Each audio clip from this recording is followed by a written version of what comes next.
qui na cellule d'appui on va bien à CAP, c'est CAP, c'est ça des c'est la cellule d'appui de la mandature et accompagné qui chef de l'État. La mandature il y a RDC Licolo, c'est na SADC. Tout à fait. Alors j'étais parmi les experts na Katuana comme conseiller à chef de l'État en charge de la stratégie, sécurité, diplomatie et paix. Tout travailler malam au Penza. Il y a RDC, ils ont qui côté très bien pendant cette période-là. Mais na yoka qui chef de l'État lobby, na discours na moko Saraki, je ferai des Congolais des millionnaires. Et la mituni, oh, chef de l'État pas vraiment pour ça. Parce que c'est un qui est bandakala. Mon conzi, papa lobaki le peuple d'abord. C'est quoi yo? Tu es bakayelo comme mon côté. Moni li loba oyo. Ils ont lokola entité, ils ont lokola ezaleli yamutu. C'est ça. Li loba ebota maka. Soko sopeli angoma yekolaka ekokipe kokufa. Pour preuve, nous avons des langues comme le latin, l'araméen, la langue kufa. Parce que ma sopela qui angoma été sur une période de vie, li lobezara na pouvoir. Et au commencement était la parole. Chef de l'État a représenté premier citoyen en Boka. A investi dans le pouvoir. Il y a Nzambe, il y a Bakoko, il y a Batunyoso. Là, il y a peuple de Tovota qui est. Alors, vision dans la salle là-bas. Dans la salle là-bas, Congolais, il y a millionnaire. Il y a Mituni, Mobokoni, il y a Zalila Yango. Le vecteur qu'il possède de lui. Est-ce qu'à Kovanda, quand il y a la Congolais, ils sont 1 million, il est un millionnaire. C'est ça la manière. Artiste Bazali, docteur Bazali, Misalate Bazali, technicien Bazali, et ça me et ça c'est très facile. Comment est-ce parce que dans mon île, même bilingue, moi j'ai 6 ans à la politique na TikTok. Moi j'ai 8 ans à la politique. Je suis là, donc tu es politique. Papa Bazali côté à biso pas côté. Réseaux sociaux pesa qui na côté. Réseaux ça là. OK Seni. Yendeko mwana mboka honorable Obed Chilombo. Bokesene ezali sikanini.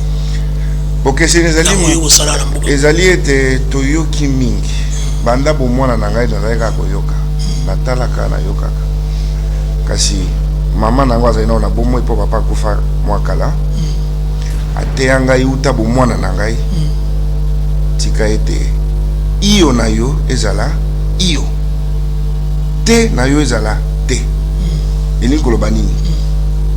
Koyoka ezali eloko moko. Kasi ko balola maloba wana oyo yoki na misala ezali na ntina penza. Ya wana lobi pona nini te ngai pe nako banda koloba pe nakokanisi yango na misala. Batu mingi bakomaka, batu mingi basalaka makambo wana bite. Avant na luka eloko ekosimbama na maloba na ngai.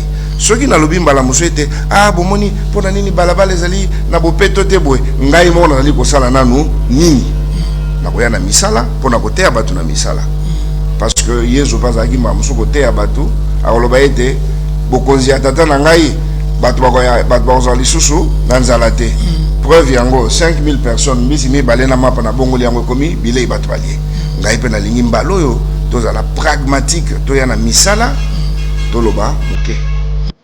Afrique ezali kosomba biloko na internet. Bilamba, biloko ya électronique, biloko ya kitoko pe ya bonzenga, biloko ya kolata pe ebele misusu. Somba eloko nyonso na internet. Livraison na lombango. Kofuta na pete. Teka biloko na yo na internet. Otem Zando, Somba, Teka, Tinda. Somba sikoyo na www.otemzando.com. Ako somba papa na œuvre d'art na comment? Parce que papa na yebanité. Na bi papa on va yebana na créé plateforme moko où ça lokola Zando en ligne. Zando mutakoya na ya exposer biloko na ndenge alingi. Mon koti Zando pe ko le mando ko le kana Zando atali iloko kitoko papa combien oh? À partir de Kisangani, il y a un prix au Yaligi. Pas au imposer. Et là, on a la salle, on a $15 000. Ah, papa, soit à 13 000. Bah, yokani, bah, on a salini, bah, tekani. Donc, on a créé une plateforme Zando. On a nommé un OTM Zando.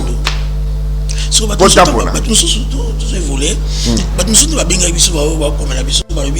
réseau social est s'imposer vani na mboka Congo. Mais le bilingue to bato za na mwambula moi il bosse au talent bien et bon n'a pas parent n'a pas personne agi pour ça niveau makasi to okomoko ne komoso parla même ça na terre réseaux sociaux les canisiers aux années ni bon mutu ni soit s'adapter équipé acheter et ça âge mon colo même plus âgé mutu ça que au thème limba dans la solution au thème dans la solution mais au thème bêta shopper zali ce que tout bazar vraiment focus sur la réseau sociaux malgré le comme à 90%. Voilà. Il y a certaines personnes qui se sont même pas place one. Voilà. Et ça n'est ni plus sa restauration dans tout juste. Voilà pourquoi Fotem, la fondation Obed de Chilombo Jimoyombe, et yena likanisi malamu.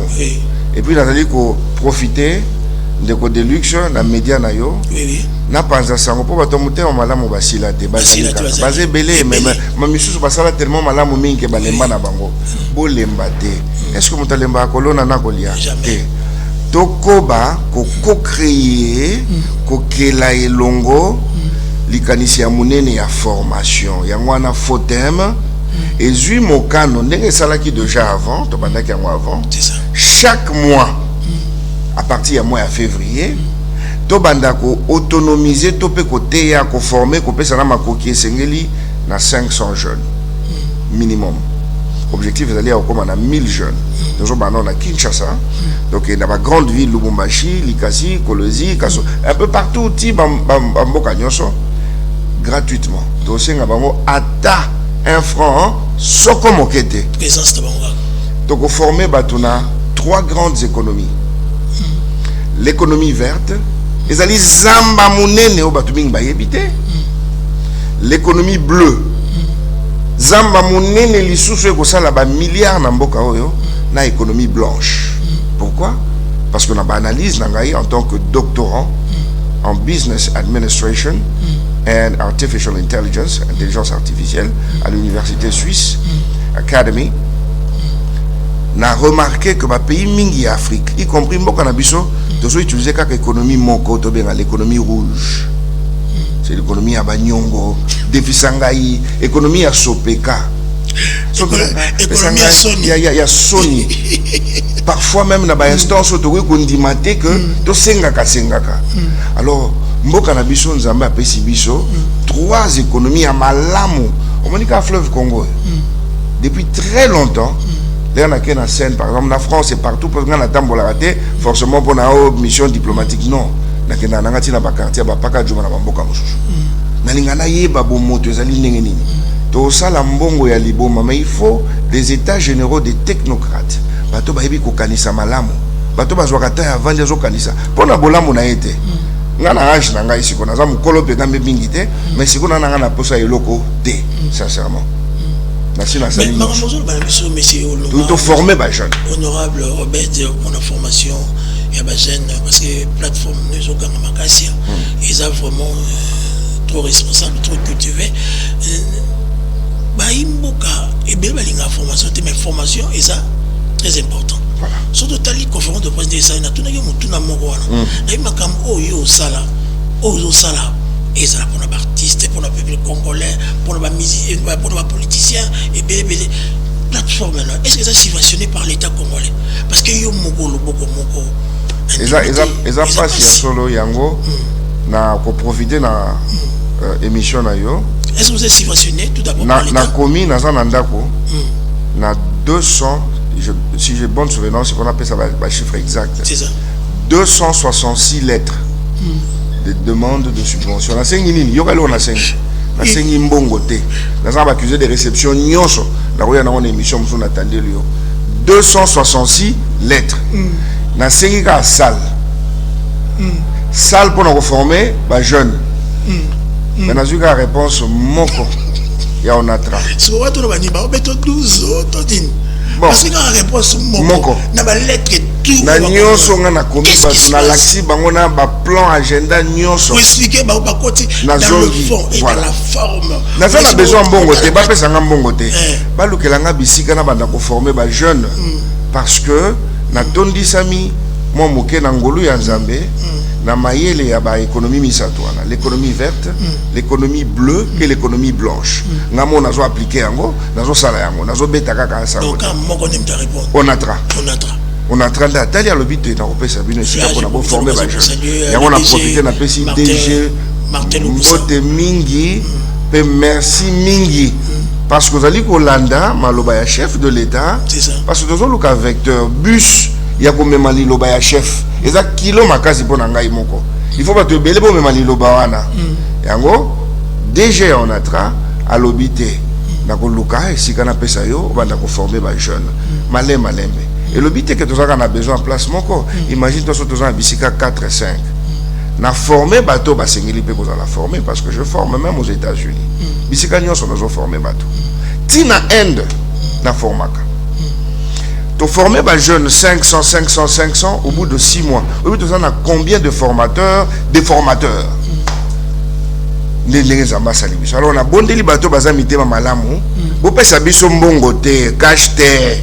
Bo lo que la biso mo esika, to benga ka ba jeune to formé bango, baza la autonomiser. To pesa bango biso na compte ya fondation, moi mbongo baba na musala. Sikoyo, na ngina balola mo muke batu. Babulu babosa na eloko moko te. Mbongo ezali na politique soko mokete. Mbongo ezali na bomoto Nzambe apesi biso. Otoye ko benga ba talent na biso. Tout à fait. Nzambe a créé des milliards de talents. A diversifier yango. Mutu musu talent nezaka kodunda. Nga naza na États-Unis na mona compétition mutu mwa millionnaire pour na dunda kana eka ba pizza minene. Boyo za na talent ane wana ti ya modero na biso ndeko modero. Ya hizo si la gana babula fufu. Mais les États-Unis ko ça eloko mususu bo bateli bo travailler yango. Mutu sa za talent ko yemba neti ndeko nanga mwasi aleka ki la. Kadi joli voilà. Na yo ki nkunga wana peta ko yemba malamu. Wow. Mais est-ce que ça na mbongo ndenge mona Rihanna? Aza na mbongo ndenge mona Beyoncé? Manque encadrement. Cristiano Ronaldo avait besoin de la mine na katanga te akendo kubunda kuna na bakatange non parce que après na na mine à cobalt kuna. C'est ça. Mais Cristiano a utilisé comme ma colonae pendant un moment a comme milliardaire. Mayweather a utilisé ma kofi na ye kaka a comme milliardaire. C'est ça. Michael Jordan a utilisé comme ma boko na ye. LeBron James la même chose. Moutago utilisé Zolo, Misu, Matoyi, Ata Pomme, Ata Awa, on dit que Kotakabou. Fossette. A quoi peut utiliser Ango? Moutago utilisé Misabinaye. A quoi utiliser Misu, Nyoso, même Soukinaye, Zana, fille-moi Zana Endo, Zana multimillionnaire. Yé maman n'a pas battu la case Soukinaye comme il moulaye à 13 mètres. Moutago a joué à côté la Yango $10. Au niveau de Simba Yango, c'est à moi 100. Au bout d'un temps, a sali près de $100 millions. Wow. Je dis bien $100 millions. Na ba visiteur bazo tabisika na bisika kwa ko tala kaka suki ya mwana wana. Yo za na talent mais oyebi yango te. Biso to ye poto sunga. To za ba expert te na nyonso. Mais to la to zo culture na biso lokola kitala tala, to la kisayo. Moni lo sala wo. To ko encadrer yango très bien ibimisi mbongo obiki na yango. Pourquoi okotika talent na ya monene oke no sala talent ya mutu mususu ngana za mulayi lokola mutu mbodi kembeta pourquoi no beta basket nazali na ngai Nzambe apesi nga talent na ngana comprendre avec le temps ezali cerveau na la 4 heures du temps kaka depuis l'âge de 5 ans maman na nga azali ko confirmer na ko kola la mulayi te elo nyoso soye na komaka na komi mingi na koma en anglais na koma en français. J'écris même dans nos langues vernaculaires, na lingala, na chiluba, na swahili, na lobami, voilà. Alors, comment est-il ngai na ko associer chaque thématique y a livre nangai na innovation moko. Bon, na so de la makamo environnement. Suppose que c'est bateau que environnement na biso d'aller polluer. Solution d'aller nini a créé OTM Limba. OTM Limba. Eye. Pour ba kongola nyoso. Nyoso solution yango wana. Approuvé partout internationalement ici Ndimami. Forum du génie scientifique édition 2025 Ndimami. Tout ça les tests est belé, plus de 2000 tests. Tu dépenser mbongo mingi dans un test gratuit.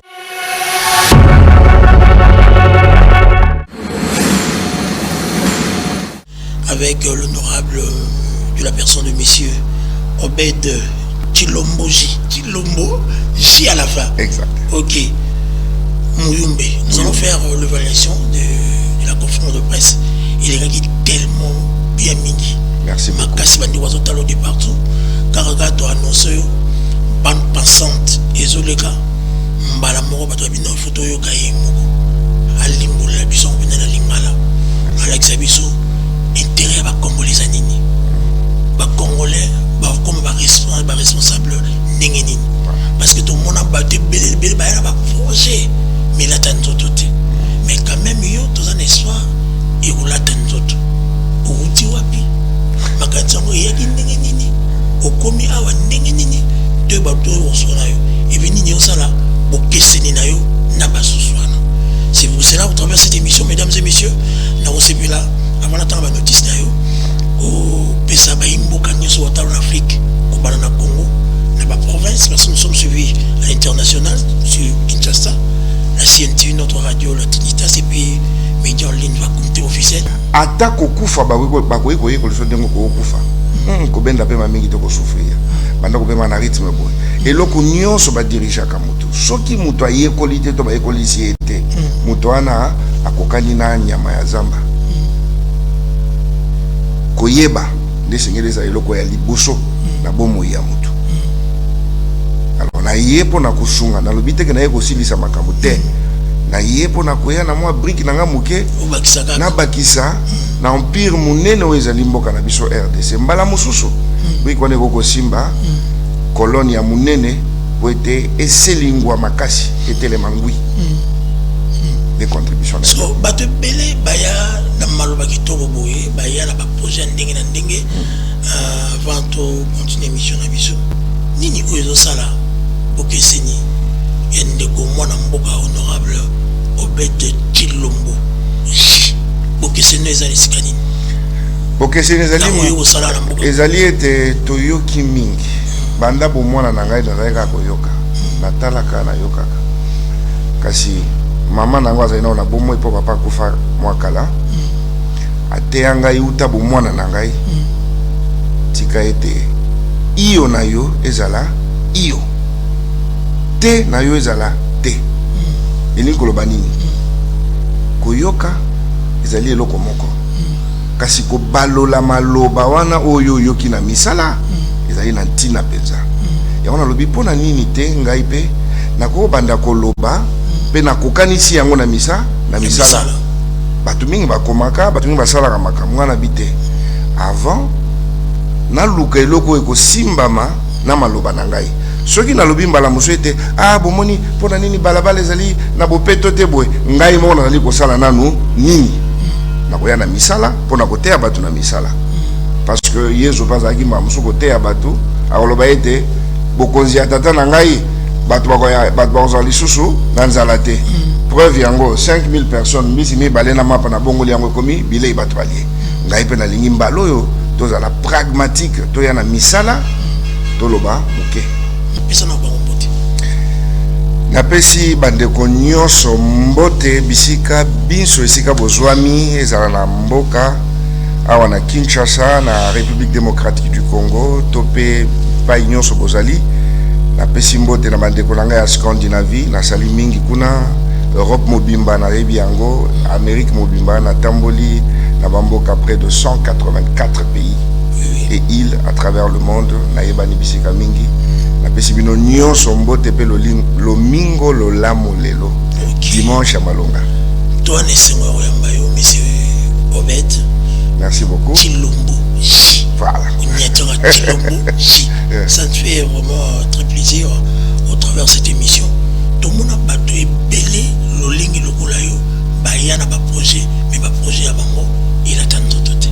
Mais yo quand même une histoire projet no il roule tant tout parce que oye pour na yo moroté mais oye pour na ba congolais parce que yo ça nous déjà bien yo ça la nous déjà makama malgré qu'on considère au bunda mais olingo benga pende ko mo ba comme responsable et bisangai o tu as vu les conditions ya kindenge ni avant d'attendre la notice n'attendre makambo ni surtout bon na mukuse na koloba ete na botami na Kinshasa un certain 23 juillet na 23h23 Yambula Mokoboye 19 maturité ya maturité à Malonga na botami na clinique danoise na famille ya Malonga oyo papa nanga zalaki moko ya ba cadre monene ya société moko ezalaka kala bazo benga Inga Shaba na 15e rue côté à SBK na sunna papa nanga ye mama nanga ba bundani na tangi Malonga na sisi ba étude nanga secondaire na complexe scolaire Mawete avenue de la Justice 3D sur les alaka tout cette femme Mawete et puis na continuer na université campus Mwamuke na bimi ba faculté na kokota yese na tamboli na Afrique du Sud na bandi périple nanga ya mokili mobimba. Donc très récemment na vanda gaming les États-Unis mais nazaki na bisike be nazaki ko travailler na cadre misala nanga makanisi ko yana zonga mboka pamba te na moni ete kozanga koyeba eloba te ezali liwa ya mobimba ya ndambu yo bagisi ya mobimba kofilo bide alobi ya ndambu yo bagisi kozanga koyeba ezali liwa. Wow. Qu'est-ce que vous voulez dire par là? Aliko ba très clairement oui que na nyonso ba yekolisaka mutu même kolia kolinga. Donc formation ezali utile kino suka ya bomo ina yo. En cours, le cœur de Kinshasa incarne cet engagement en offrir un hommage littéraire profond et sensible à la capitale congolaise, à son histoire et à l'âme de son peuple. Voilà. Ok, ça fait très plaisir. Excusez-moi, je dois paraphraser par ici, je dois dire seulement, je dois résumer. L'honorable Obed Chilombo Muyombe incarne la synthèse rare d'un homme d'influence internationale, d'un entrepreneur visionnaire et d'un auteur engagé. Sa vie et son œuvre sont entièrement dédiées au rayonnement de la République démocratique du Congo, à la promotion de ses richesses culturelles et à la construction d'un avenir de paix et de prospérité partagée. Absolument. Votre grand baiser pour les Congolais. Bosalanga izama kasi ete totika kozala banyama. Mlimbisanga lilobane za mwa kilomètre. Nzambe akeli mutu na lilingi na ye tozali banzambe. To bosana eloko wana te. Oui. Mutu nyonso za mutu aliboma tant que nzambe atiki na liboma na ye wana. Akeli na lilingi na ye. Azali musika likolo ya nyama. Mais to lingi to lata kazaka ya banyama to leka banyama na kozala nyama. Na kozala nyama kwa. Par là on ngulu bana biso. Na bana biso ete to bosana soko mokete. Biso bateau to vani na globe terrestre na biso ya mabele oyo. Nous ne sommes pas n'importe quelle créature. Tozali bikela mu pamba pamba te. Toko kela mape lokola banzete, toko kela lokola na ebité parce que eloko nyonso ezali na masse où ezali coexister, ezana ba atome, y compris biso bateau. Ba cellule na biso ça constitué na ba atome so esangani esali ba molécule etc. On est dans comme kota na science présenté. Kasi nzambe atie biso bo moto na ye ya bonzambe na kati. Ayebisi biso ete fungola ezaka moko mibalete. Alors na sima ya komanyola penza makasi toye kokanga ntina ya fungola wana pe kokundola yango fungola yango eza bolingo yango memeli so plateforme kitoko dikantiliko kitoko ya otem limba otem zandu na ye na nyonso esengeli ngai moko te tokosangisa bana bato nyonso nalobi bon d'accord oui na comprendre bolingo pas là nazai kokola na comprendre bolingo c'est vrai merci mengo nengo tangi na nga bato ko beta na internet so ba beti Obed Chilombo Muyombe internet to yebisa bango na lokutana solo mais mingi za solo na botami na libota moko boklisto lekaki makasi penza na boite boklisto zali malamu kasi na niveau papa zalaki ko kamola biso yango ebulunganisa nga makanisi mwa moke na zali so na esengo pena kubika te alors le papa kufi na mandi komikundola ngai moko ete ponani na osali ko na osala yango pona lingi yango to po papa zalaki mais le na bandi kopusana na komiko comprendre nzambe alobi pona oza malamu na bomoi linga ngai nzambe na yo moto na keli yo na motema na mobimba na makanisi na mobimba pe na elimo na yo mobimba ya mibale linga mozalani na yo linga deluxe lokolo milingi yo moko nga sepelaka naza na vie ya kitoko naza na piscine naza na voiture naza na nyonso mais soki nalingi te yo ozala na yango nazali kobuka mobeko. C'est ça. Mesdames et messieurs, la personne que nous avons reçue cette soirée, cet après-midi, c'est l'honorable Obed Tshilombo J. Mouyombe. Il est auteur de la tétralogie, non c'est pas la tétralogie. Hein? Tétralogie, le cœur de Kinshasa, ça nous fait tellement du bien. Donc, fonction actuelle et parcours distingué de M. Obed Tshilombo J. Mouyombe, un leader visionnaire international et un haut dignitaire de la République démocratique du Congo, reconnu pour son expertise, excusez-moi mesdames et messieurs, stratégique et son engagement en faveur de la paix universelle et du développement durable. Il occupe les fonctions du président fondateur de la fondation Obed Tshilombo J. Mouyombe. Donc en cycle FOTEM World, une organisation dédiée à la promotion de la paix, de la justice et du travail décent à travers le monde. Dans ces cadres, il est également le président de l'association FOTEM, Paix, Justice et Travail. Une entité légalement enregistrée en France. Entre parenthèses, vous allez voir dans ces pages qui orchestre depuis l'Europe les actions humanitaires et diplomatiques de la fondation. Son influence et son conseil stratégique ont été sollicités au plus haut niveau puisqu'il a officialisé en qualité des conseils du président de la République de la RDC, Félix Antoine Tshisekedi Tshilombo, et président en exercice de la CEAC. CEAC, évidemment. Ok. Et de la SADC.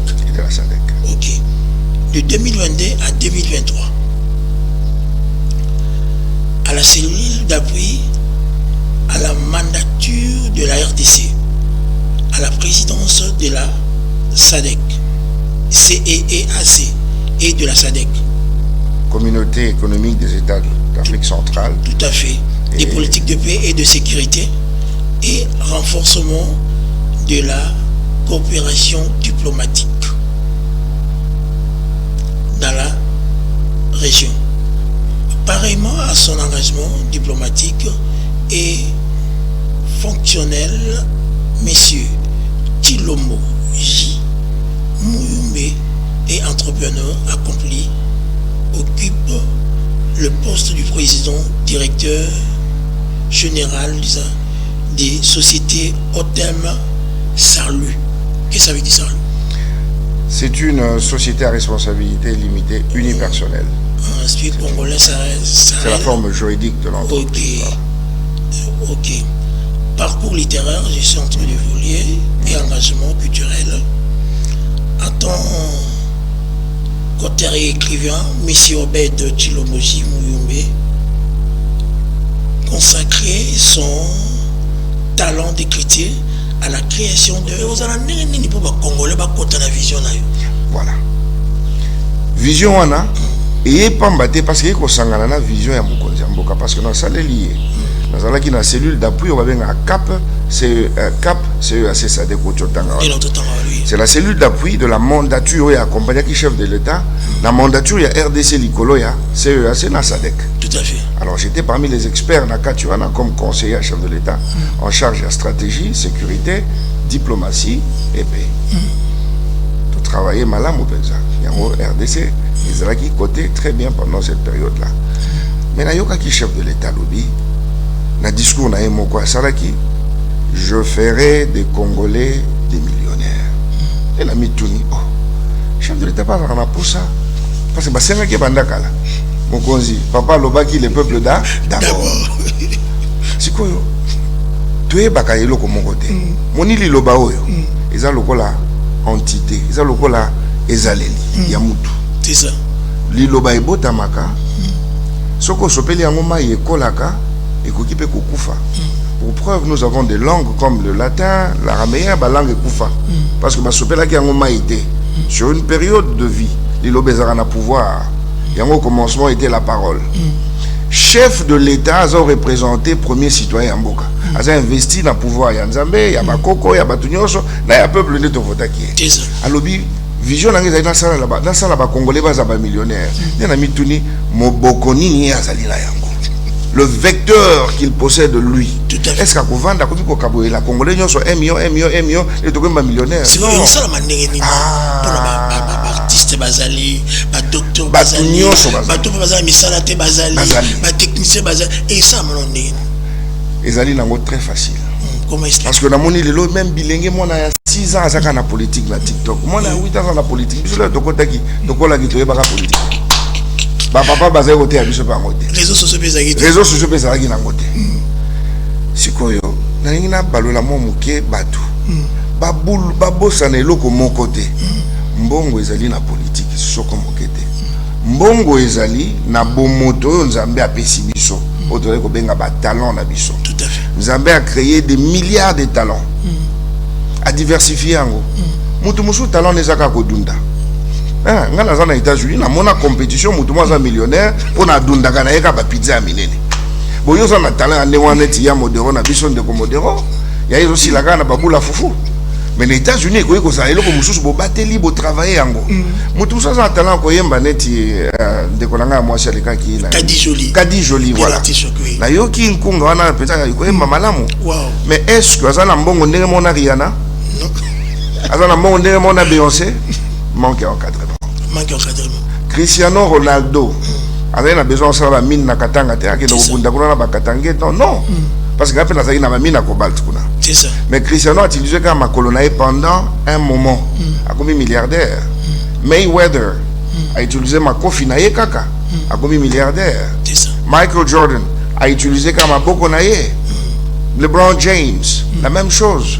Moutago utilisé Zolo, Misu, Matoyi, Ata Pomme, Ata Awa, on dit les Kotakabou. Fossette. A quoi peut utiliser Ango? Moutago utilisé Misapinaye. A quoi utiliser Misu, Nyoso, même Soukinaye, Zana, fille-moi Zana Endo, Zana multimillionnaire. Yé maman n'a pas battu la case Soukinaye comme il moulaye à 13 mètres. Moutago a joué à côté la Yango $10. Au niveau de Simba Yango, c'est à moi 100. Au bout d'un temps, a sali près de 100 millions de dollars. Wow. Je dis bien 100 millions de dollars. On va visiter au Tabisika, na Bisika, voir au Talakarasu qui a mon nom. Yo en a talent, mais au Yebi Yango, té. Biso toye poto sunga. Tous les experts na nyonso. Mais tout la tozo culture na biso, loko la kitala tala, tout la kisayo. Moni loko sala o. Toko encadrer yango très bien, bimisi mbongo. Obiki na yango. Pourquoi okotika talent na ya monene oke no sala talent ya mutu mususu ngana za mulayi lokola mutu mbodi kembeta pourquoi no beta basket nazali na ngai nzambe apesi nga talent na ngana comprendre avec le temps ezali cerveau na la 4 heures du temps kaka depuis l'âge de 5 ans maman na nga azali a ko confirmer na ko kola la mulayi te elo nyoso soye na komaka na komi mingi na koma en anglais na koma en français. J'écris même dans nos langues vernaculaires, na lingala, na chiluba, na swahili, na lobami, c'est ça. Voilà. Alors, comment est-il ngai na ko associer chaque thématique y a livre nangai na innovation moko. Bon, na so bela makamo environnement. Suppose que c'est batou que environnement na biso d'aller polluer. Solution d'aller nini a créé OTM Limba. OTM Limba. Eye. Pour ba Congolais nyoso solution yango wana. Approuvé partout internationalement ici Ndimami. Forum du génie scientifique édition 2025 Ndimami. Tout ça les tests est belé, plus de 2000 tests. Tu dépenser mbongo mingi dans des tests gratuits. Dans le lobby na bateau était bon voilà, on est allé partie environnementale. Côté culture, l'informel, que ça la makambo na katimini na kuzu. l'invisibilité ya moto. Papa moko ayebi sculpture na niveau ya kosakana te azaka kisangani kuna. Comment moto alingaka sculpture ya lolengo wana somba papa na œuvre d'art na comment? Parce que papa na yebanité. Na bi papa on va yebana na créer plateforme moko où ça lokola Zando en ligne. Zando moto koya na ya exposer biloko na ndenge alingi. Mon côté Zando pe ko le mando ko le kana Zando atali iloko kitoko papa oh combien oh à partir à Kisangani apesi yango prix o ya ligi oh ba imposer te eloko na ngani na salle yango na oteka ngona $15,000 ah papa soit à 13,000 ko ba yokani ba on ba basali ni ba tekani eloko ngana créer ka plateforme Zando na nommé yango OTM Zando so ba tout voulait ba nous sommes ba benga biso ba comme la biso ba lui le réseaux sociaux et s'imposer vani na mboka Congo mais le lobby to bato za na mwambula mwa liboso ba otala bien et bongo na ba parents na ba personne agi posa niveau makasi to okomoko ni komosongo bakala emsaza na ta réseaux sociaux te les kanisi ozala ndenge nini bo mutu nyonso s'adapter équipé acheter eza âge mokolo même plus âgé mutu sa keka otem limba na solution otem za na solution mais OTM bêta shopé zali ce que tout baza vraiment focus sur la réseau sociaux malgré le comme à 90%. Voilà. Il y a certaines personnes qui sont même pas place one. Voilà. Et ça on est ni peu sa restauration dans tout juste. Voilà pourquoi FOTEM, la fondation Obed de Chilombo Jimoyombe et yena likanisi malamu et puis nazali ko profiter de ko deluxe na média na yo na panza sango po bato mutema malamu basila te bazé belé mais misusu basala tellement malamu mingi balemba na bango bolemba te est-ce que mutalemba kolona na kolia te tokoba ko co-créer ko kela elongo likanisi ya munene ya formation ya ngwana FOTEM et zui mokano ndenge salaki déjà avant to bandaki yango avant chaque mois à partir du mois de février, to bandako autonomiser, to pe côté ya ko former, ko pe sana makoki sengeli na 500 jeunes minimum. Objectif est d'aller au comme on 1000 jeunes. Nous sommes maintenant à Kinshasa, donc dans la grande ville Lubumbashi, Likasi, Kolosi, Kaso, un peu partout, ti bamboka nyonso gratuitement. Donc c'est ngabango ata 1 franc soko mokete. Présence de bango. Donc former batuna 3 grandes économies. L'économie verte, les alliés zamba munene o batuming ba yebite. L'économie bleue, zamba munene lisusu ko sala ba milliards na mboka oyo na économie blanche. Pourquoi? Parce que na ba analyse na ngai en tant que doctorant en business administration and artificial intelligence, intelligence artificielle à l'université suisse Academy. Na remarqué que ba pays mingi Afrique, y compris mboka na biso, dozo utiliser comme économie moko to benga l'économie rouge. C'est l'économie à Banyongo, Defisangai, économie à Sopeka. Économie à Sony. Il y a Sony. Parfois même na ba instance to ko ndimate que to sengaka. Alors mboka na biso nzamba pesi biso 3 économies à malamu. On m'a dit qu'à fleuve Congo. Depuis très longtemps. Là, on a qu'une scène, par exemple, la France et partout, parce qu'on a tant de raté, forcément pour une mission diplomatique, non. Na kena na ngati na bakartia ba paka juma na mboka mususu. Na lingana yeba bo moto ezali ndenge nini. To sala mbongo ya liboma, mais il faut des états généraux des technocrates. Bato ba yebi ko kanisa malamu. Bato ba zwaka ta ya vanja zo kanisa. Pona bolamu na ete. Ngana age na ngai siko na za mukolo pe kambe mingi te, mais siko na ngana posa eloko te, sincèrement. Mais former les jeunes. Honorable Robert, pour la formation, il y a des jeunes, parce que plateforme, nous avons ils sont vraiment trop responsables, trop cultivés. Et bien, la formation, mais formation, et ça, très important. Surtout, tu as dit conférence de presse de ça, il y a tout le monde qui a dit, et ça pour les artistes, pour le peuple congolais, pour les musiciens, pour les politiciens, et bien, plateforme là. Est-ce que ça subventionné par l'État congolais? Parce que yo moko. Ils ont pas si solo yango na ko profiter na émission na yo. Est-ce que vous êtes subventionné tout d'abord par l'État? Na commis, na Zanandako, na 200, si j'ai bonne souvenance, c'est qu'on appelle ça le chiffre exact. C'est ça. 266 lettres de demande de subvention. La sengi nini, yoka lo na sengi. La sengi mbongo te. Na zamba accusé de réception nyonso. Na roya na one émission muso na tande lio. 266 lettres. Na sengi ka salle. Salle pour nous reformer ba jeune. Mais na zuka réponse moko. Ya onatra. So watu no bani ba obeto 12 todine. Bon. Parce que la réponse moko. Na ba lettre tout. Na nyonso nga na komi bato na laxi bango na ba plan agenda nyonso. Pour expliquer ba koti dans le fond et dans la forme. Na ça na besoin mbongo te, ba pesa nga mbongo te. Ba lukela nga bisika na banda ko former ba jeune parce que na tondi sami mo moke na ngolu ya Nzambe na mayele ya ba économie misato wana, l'économie verte, l'économie bleue et l'économie blanche. Nga mo nazo appliquer yango, nazo sala yango, nazo beta kaka ça. Donc moko nem ta répondre. On a train d'attaler à l'hôpital dans le Sabine c'est pour former ba jeune.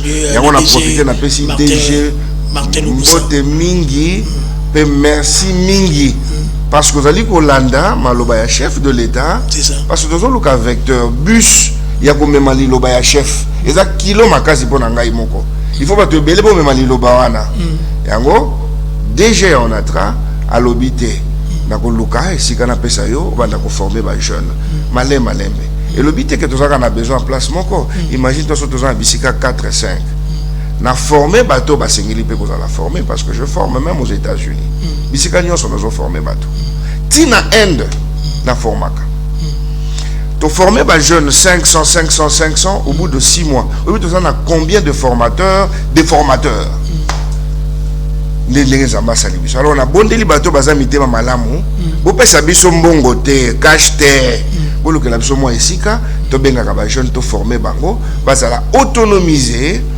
to pesa bango biso na compte ya fondation moi mbongo baba na musala dans l'économie verte, l'économie bleue et l'économie blanche. Et grâce na yope merci mingi na staff mobimba maloba ezali ko kende et kotana mitema ya batu bazali batu bakela mine lilingi ya Nzambe bakosunga. Merci beaucoup honorable Robert Torzon à la régie totale nini ba imboka ba pandisa mbo de partout. Bazali na Kinshasa pe na Libanda mboka bazali liboso na yo et puis répondre ki bango ezali malom mingi et puis tout la nanto kana bango avec Daniel Dissou. Suivons cet élément Wallonie Bruxelles.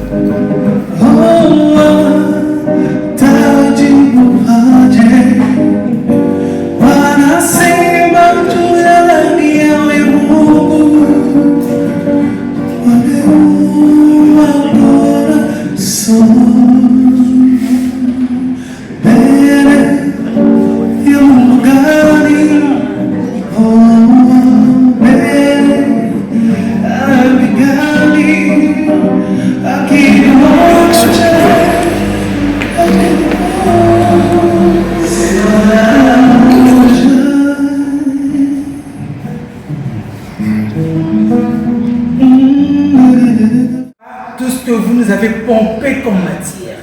En tout cas, vous nous avez pompé. C'est bien qu'à la fin, moi en tant que journaliste, j'ai besoin de comprendre de manière succincte, concise, précise, qu'est-ce que je dois dire à mon public. En particulier de la ville ou une évolution intérieure de ces personnages face aux réalités quinoises.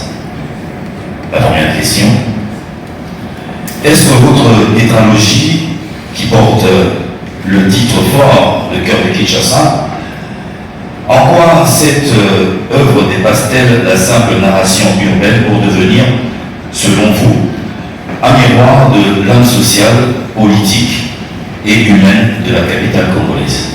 Merci. Moi, c'est Deluxe Arnaud, journaliste sur la CLTV. Pardon? Deluxe Arnaud, donc journaliste sur la CLTV, canal de télévision. Juste une petite préoccupation.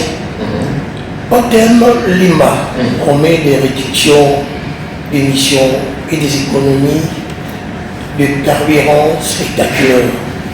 Mais comment rendre ces produits accessibles aux conducteurs, aux mototaxis, et transporteurs qui ont des revenus très modestes, surtout s'ils sont prix élevés. Et puis pour finir, est-ce que au terme, votre plateforme, vous êtes subventionné par l'État? Et puis quand vous allez nous répondre... Pardon, je ne vais pas dire si c'est la deuxième question. Si on est subventionné par l'État congolais. Ah, subventionné par voilà. Donc, c'est un peu ça. Et puis quand vous allez nous répondre, donc c'est quand même le bénéfice de la locoto, il y a l'Ingala, il y a la quinoa, parce que ça toujours, toujours un peu la bomboka. Fin de citation. Merci. Merci, monsieur le Félix. La Bible. Et ce qu'on entend vient de la Bible. Qu'est-ce que les chrétiens de Kinshasa et de la communauté vont s'entendre à ce que vous expliquez un peu à des mots faciles pour qu'ils accèdent facilement et surtout dans Hôtel Zando, parce que nous avons beaucoup de esprits. Il y a beaucoup de choses qui se passent à Kinshasa, comme vous venez de le dire. Et nous, des chrétiens, nous voulons des choses fiables, honnêtes et exactes. Merci, servant de Dieu. Merci beaucoup. Merci beaucoup. Oui, au Tchoubi. Sur Hôtel Zando, j'ai compris que tous les marchés se feront en ligne. Tout ce qui se passera, c'est en ligne. Quelle est la particularité des Hôtels Zando par rapport aux autres marchés existants en ligne? Qu'est-ce que vous avez innové? Quelle est la particularité? Par rapport aux Congolais, c'est vrai, vous avez fait passer les spots tout à l'heure dans nos langues nationales, mais il faut regarder aussi le niveau de la population. Est-ce que, en dehors de l'identification que vous avez dit tout à l'heure, vous allez identifier les talents pour aider cette population à sortir des là en ligne? Qu'est-ce que vous avez innové? Quelle est la particularité? Par rapport aux Congolais, c'est vrai, vous avez fait passer les spots tout à l'heure dans nos langues nationales, mais il faut regarder aussi le niveau de la population. Est-ce que, en dehors de l'identification que vous avez dit tout à l'heure, vous allez identifier les talents pour aider cette population à sortir de là où elle est? Est-ce que, par rapport aux achats en ligne, vous les ferez de la même façon vis-à-vis de la population? Voilà mes deux petites questions. Nous réunissons pour assister à l'éclosion d'une vision, à la levée d'un drapeau tissé des cultures, d'innovation et de dignité. Il est des personnes dont le parcours dans la simple biographie pour devenir une véritable cartographie des langages. Sur le plan de la culture et comment tu peux expliquer? Ce qu'on permet de soit 30 secondes pour nous aussi ça. C'est très important. Notion moro et environnement. Environnement, oui. Parce qu'en fait, environnement, ils allaient pour côté dans le cadre, il y a économie verte. Dans le bien cadre et environnement, nous avons mis au point un conditionneur de carburant révolutionnaire. Et Nikolobanini produit la biso OTM Limba. Ce qui obtient na katia mutukanayo, vous allez pour participer à la réduction et à la pollution pour te vivre longtemps. Daniel, tu son troisième élément à l'administration, c'est important, nous avons expliqué, oui. Voilà. Voilà, il y a Liboso. Il y a mi balai. Produit les alliés pour réduire consommation rapide, il y a carburant. Les alliés pour soukola, système mobile et moteur. Tu peux expérimenter en gros, n'a pas tout nion socico parce que c'est banaki en Afrique du Sud, Zimbabwe, Zambie, tu peux minangwa. Alors, à part on a tout continue à cadre et à culture, comment la culture tu ressens la bonne. Les alliés balai mounene. Je ne prétends pas que naïf aussi il y a pas si culture. Mais vous savez qu'en matière de culture, nous avons 466 disciplines dans la culture. Combien de disciplines tu as bien par foot? Il y en a plus de 466 disciplines. Des pays comme les États-Unis, budget n'a bango il y a culture. Ministre à culture, en réalité, à cause on a besoin il y a projection budgétaire au gouvernement. Il y a au Salambongo. Et un ministère mongo ya osaganade. Parce que culture est union. Et le bika kate que il faut que Dakar na football, ils appellent malamu. Mais 466 disciplines. Si on développe ne serait-ce que 50% de discipline, on a 200 et quelques disciplines. La personne d'Aksamouké, en 1 minute seulement. Donc, on a combien d'émissions diplomatiques éparpillées à travers le monde? En termes, il y a consul dans l'ambassade. Ce qui, chaque week-end, chaque ambassadeur n'a consul a organisé la cérémonie à gastronomie, dégustation par exemple, il y a mets congolais. Mbika, Fumbwa, Sakamadesu, Pondu, nous avons 483 tribus. Dans le cadre de la culture alimentaire ou gastronomique, tu peux promouvoir que le droit d'entrée, dans la Norvège, pour tout, vous avez 100 € à côté. Imaginez-vous sur toutes nos missions diplomatiques, juste côté de la culture alimentaire ou gastronomique, c'est évalué déjà à près de 5 milliards de dollars par an. Wow. 5 milliards par an. On a le et puis, bateau basa ko beta ba petit na biso. Et pas comme ko former ba on bazo tinda ba on ba kena ko ko beta na ba consul na ba ambassade na biso kuna. Ba mindele ba si ba lembi mode de vie na bango. Ba lingwa mo na pe loko ya sika. Ayebo ya koti, chaque samedi na ambassade ya RDC ba organisaka ba américain ba benga ngo American Corner. American Corner is ali quoi américain. Donc on peut créer quoi na biso ba congolais kuzu to bien kuzu na biso. Oui. Mindele ba yewa na congolais. This is called Mbika. Say it again. Mbika. Oh isa boye le dernier courgette isa boye droit d'entrée $100. Mais tu vois ça ko beta wana chaque week-end à Zouara 400 € na. Est-ce que vous n'avez pas comprendre vision? Ça comprendre vision c'est énorme. Na lobika discipline moko. Discipline moko. Tokena mi balé. Tokena mi sato. Si tokoma na 466. C'est tout à fait exact. Au tiers de une des plateformes, mais elle est océan monnaie. Au tiers de pour nos kabilo côté non. Et ça plus pour les jeunes, vous allez recruter dans le cadre de la fondation. Voilà, Tibilama n'a pas besoin de identifier les artistes. Tout ça, évidemment accompagné dans la constitution. Tout ça, toujours sous tutelle du ministère de la Culture, parce que nous avons enregistré pour le ministère de la Culture. Au Tobanda Kokene, quoi, papa, il y a sa carte, vous allez approuver, vous allez agréer, ok, c'est bon. Total, tokangi carte, tokangi photo, vous allez ngana te karaboué, tokangi ba, ils ont un groupe, au moins les autres ont un cyber café. Donc tout ça là-bas, cyber, il y a un artisan kaka. Moutaye, bakangie photo professionnel, batindi on a plateforme na biso. Nde OTM Zando, Zando te kaka bilamba to dinité, Zando ya bikeko, Zando ya culture na biso ya nyoso. Mama mona kasai mama bakuna na et pas bakuba.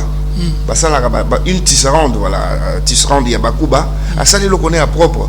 Nanya ko lakisa yango na monde mobile, même na Kinshasa azate. To lingi tisserande wana a fixé prix à eloko na ye. Était comme en ligne, l'État Nabiso a 8 TVA naie, a 8 pourcentage, Mouto Kosomba a sepeli, maman on a payé na Kabeaka Mwanga, tout ce qui na cha ou bien au Poussani cha moi mouké, au comme na nani avant comme na mon Kamawana, ma 8 bon naie. C'est ça que nous voulons sur le plan culturel. Merci beaucoup, honorable. Il y a un citation aussi, je ne me trompe pas, le Biteka Somba Sorinini. Voilà. C'est comme ça. Donc ça me fait tellement du bien. Voilà, sur le plan, il y a culture. Alors, sur le plan social, mon contemporain, le peuple d'abord. Le peuple d'abord. Au thème, Limba, au thème, aux plateformes, nous sommes congolais. Sur le plan social, il faut trouver ma solution.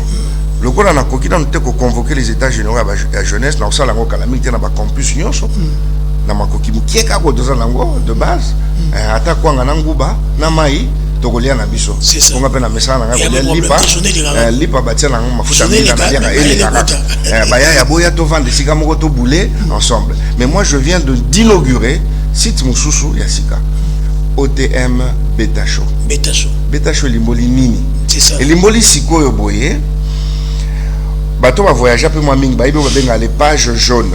Chaque pays est à un répertoire moi la page jaune. Oyo, sokozo luka par exemple nanya salaka nini na Congo yebata. Il faut que ba Facebook tout ça et tout. Et ça la page jaune tous en a yangote. Souvent on a vu concept wana ya yellow pages ou des pages jaunes na quotidien en version digitale. Na créé site internet mongo pardon pour congolais nyonso. Oyo yebi que okoki koteka eloko moko za nango na nzoto na yo mayele bwanya liloba extrait à musique et loko nyonso yo moniko koiko tek en termes ya bien ou service vous allez enregistrer na OTM Beta Show pour mutu moko aza besoin par exemple nazali na baraté voisin na ngai musane zaka nini mais moi na par exemple à Kangami na suka téléphone application na ngai OTM Beta Show na kotuana rapidement nazoluka médecin ou bien infirmier mbala moko na beti ekolakisa ngai que nzinga na yo oza na 4 infirmiers oui, ils sont en ligne actuellement, ils ont voisin à yo. Oh, surtout que maman Brigitte, est infirmière. N'a pas gâté, n'a bengi kaka bouina besoin de yo. Ils allaient, en fait, c'est ça ce qu'on appelle de toujours fédérer, bilo sont ensemble. Alors wana, ils sont sur le plan social. Oui, l'État aux jambons bon. Ils allaient environ, bon, n'a pas ça chiffre n'a besoin battre, mais n'a tout ni peut battre mingi, n'a salé étude moins mingi. Bon, balinga ko kitsa biso démographie na biso hein. Mais ton liquide déjà 130 millions. Wow. Oui, oui. Est-ce que le village va avec un bec de canard? Na Congo, na comment kuna? Pourquoi tu veux? Ça coûte cher. Ça coûte cher. Na comment kuna? Merci honorable Obed Chilombo. Si tu as vraiment Toyoka ou la CNTV. Merci beaucoup. Canal numérique télévision et puis notre radio Trinité 5.2 MHz. Toi accompagné, toi ça toujours na yo. Toi c'est na na ba konza mboka. Ba o ba o diriger ba ça to pemene mboka. Ba to ya ko soutenir bango yo. Ba to ya ko booster aux ba moyen na yo, au pesi na mayele oyo congolais so se retrouver. Et bien, d'ailleurs, avec votre permission, la ligne a annoncé Sika Boébé, nous allons un triple vernissage auto-organisé pour la tétralogie Nabiso dénommée Le Cœur de Kinshasa le 20 février. Et Sika Bayambi Biso, dans le centre Wallonie-Bruxelles. Pourquoi Bayambi Biso Kuna? Parce que Bayambi Biso paye Mawa. Tokomi to lembi bisika nyonso baboyi ko yamba biso bisika musumbongo ezali mingi ya kofuta mais comme ezali œuvre culturelle littéraire centre walonia le biboya ko sala ngwe pana biso donc le 20 février toko procéder na triple vernissage il y a 3 tomes bala moko ifoku mukole na maliza ba ko baptiser bango mukolo ngo isika ngo to sengi na batu nyonso ba sepeli ko so ba invitation ko to teka ba invitation te ba co-créateur d'histoire bato ba profiter na événement paf akanga yango azwa visibilité nationale et internationale ba benga bino to biso directement mais il est pas na bino na numéro na bino et c'est très important voilà ba ça n'a pas besoin de numéro moins biroté ou ça si c'est possible c'est possible na kotikelo yango kasi pona ba benga na bino voilà ba benga biso ba senga invitation pour la tour kokuta na kuna baya komona pour la première fois na mboka na biso peut-être limbisanga na la chapeau muke c'est ça mbala mususu nazali na lolendo te na Afrique mobimba mbala ya liboso auteur écrivain asala triple vernissage a ancré yango na triptyque fédérateur avec 3 innovations tri wow Izalati donc bravo à vous honorable Obed Chilombo J. La pour ça retirer ça. Pour ça tout ça. Pour ça retirer ça. Mais le temps. Mais continuez à me remonter ça puis tu n'as qu'à attendre la marché aussi là. Exactement. Si je me trompe pas la date monsieur le 28 le 28 et Salamana Lubumbashi et puis na honneur Makasi au maman Fifi Masuka Pesibiso donc organiser Peyango na Lualaba na Kolwezi biso tout aux la CNTV et accompagné Fred Bwangi papa François biso tout accompagné vision énorme na ndenge osangalati pour ndenge otibiso ma goutte d'eau nama parce que donc otikauti mais quand même yebisa biso nous sommes déjà dans cette année 2026 quelle est votre grande vision pour cette année et vos perspectives pour cette année tout ce qu'on a le 20, le 28, le 29 et dans un match dans le papa maman la biso Fifi Masuka votre grand besoin vos perspectives pour cette année 2026 alors on a séparé le besoin dans ma perspective besoin dans la monnaie et le bibo et batu nyonso baza mitema malamu oba monique baza na mo ba résidu ya ba mbwengi ya mike tikali si faut pesa biso mbongo te parce que mbongo comme ça mutu kilao lobi asomi mutuka o ana na zombo ngote lobi asomi mutuka asimana mbongo te omonia honorable yakiawa aleki na télévision asa ko belela lelo yona ba pesi mbongo ya mbaraso bato tete honorable boko tuna na aza na besoin mbongo te aza juste na besoin ya bisika otoko bando former ba jeune OK o ya monika ko akoza na place nemoko ya bien ba appuyer biso pour te former ba jeune surtout former ba jeune wana qui kuluna a été quitté de 2% mais quitté quand même non parce que ba jeune on a besoin de comprendre que mbongo ezana ko bimate au na poto mbongo ezalia poto tambo na poto na touti wana na travaillé pour ton information dans l'ambassade des États-Unis na travaillé dans la poste toujours ya likolo directeur monene na République du Congo, na sa projet Mayokole Kumu Australie, partout dans le monde d'Afrique du Sud, na travaillé bisque belé. Na ekozonga na otipe ko travailler kalamengité comme conseiller, dans un conseil honoraire et chef de l'État, la CAP, CEAC, SADC. Donc en fait, na juste na besoin de couper ça. Attends, na signé jamais contrat dans Zambé qui na vivre 300 ans, jamais. Na tikala comme on a contrat na ngaite, mamsou lobine mo konanga yasu. Alors na ina profiter na mo bomo emuke o na bolingo ya Zambé a pesi biso. Tous appellent maïle mouké à Pessibiso, to kabela, bande konabiso mosusu, to créer symbiose monde moko ya bolingo, ya malamu. Parce que so okufi lelo, nyonso tongi et otika la nango ya pa mba ba ba mona capacité ba kozwa yango. Merci beaucoup. Merci beaucoup. Vos perspectives pour cette année 2026. On a besoin hein. Il y a place. Perspective oui. D'ici fin 2026, ezali tokoba la vernissage. Il y a tétralogie na biso et le tome 4 il faut finir tétralogie et ça peut bima année oyo c'est ça les perspectives et vous allez quoi année oyo pour tout clôturer tétralogie et puis après tétralogie oyo na cœur de Kinshasa première édition 2026 2027 to le belango après mais ils allaient tout continuer na ko yambama ne tozo yambama pour na promouvoir le cœur de Kinshasa livre moko tétralogie moko kitoko o ba konzi ba kukutu na ministre na osenga ye excellence ayamba biso na expliquer comment il faut kota na enseignement pour ba comprendre beaucoup qu'on a biso culture na biso c'est ça voilà.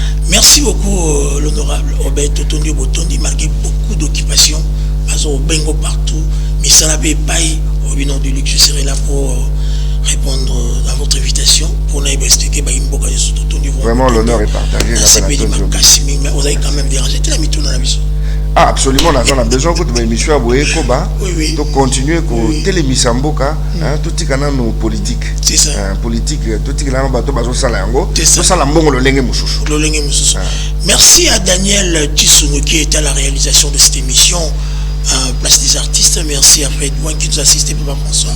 Bandego tout, télévision à l'artiste pétri des talents, l'artiste Cathy Jolie, tout à côté de la Missala.